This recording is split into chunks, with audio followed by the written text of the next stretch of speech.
Every year, the goal for the Bates women's rowing team is simple: win the NCAA championship.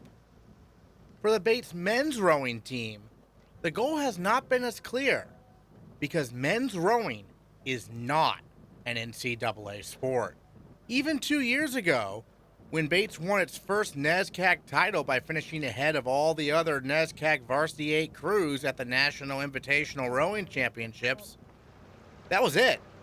Their season was over, just like it had been in previous years. All of the women's teams through these NESCAC schools are eligible for NCAAs, and our women have been very fortunate to be going every year. And our men have been good enough to attend an NCAA if it existed for them.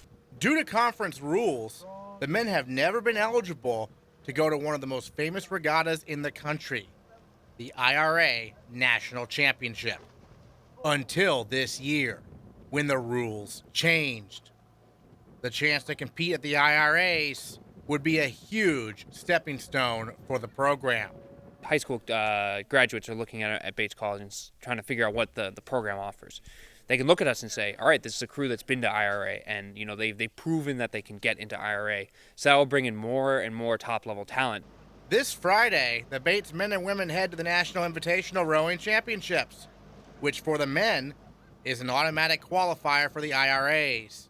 If the men's first Varsity 8 can finish ahead of all the other varsity crews in the grand final, they are in.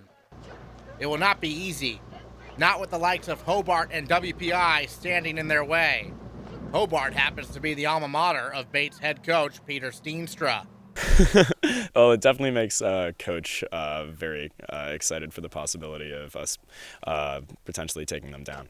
Hobart has always been an extremely competitive school. It's sort of been this goal that we've had for quite a long time, and the fact that they are now within our grasp is something that has made us even more excited to go toe-to-toe with them on the line. In fact, Coach Steenstra competed at the IRAs when he was at Hobart. I haven't talked about it very much. That was a long time ago, and these guys are pretty focused on what they're doing, so I don't think they need to hear stories of the old days of yore. Steenstra, more than anyone, knows what competing at IRAs would mean for the Bobcat men. It's a great personal challenge to put yourself on the line with guys who are essentially professional athletes.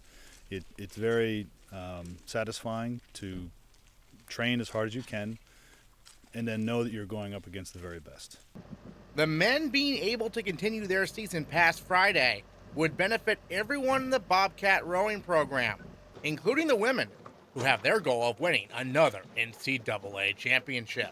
It's really exciting to be able to think that we might be able to train alongside them for a bit longer and have them to work off of, and they can work off of us. This program is up and coming and continuing to be more and more competitive. We've got things like this boathouse and wonderful equipment and coaching staff that have allowed us to keep striving for more and more competition and more difficult schools that we get to race against. And with that, we're excited for the chance to keep that trend going.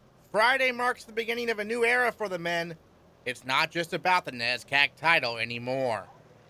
Going forward, there is the legitimate chance every year of competing against some of the best collegiate rowers in America. For Bates Athletics, I'm Aaron Morse.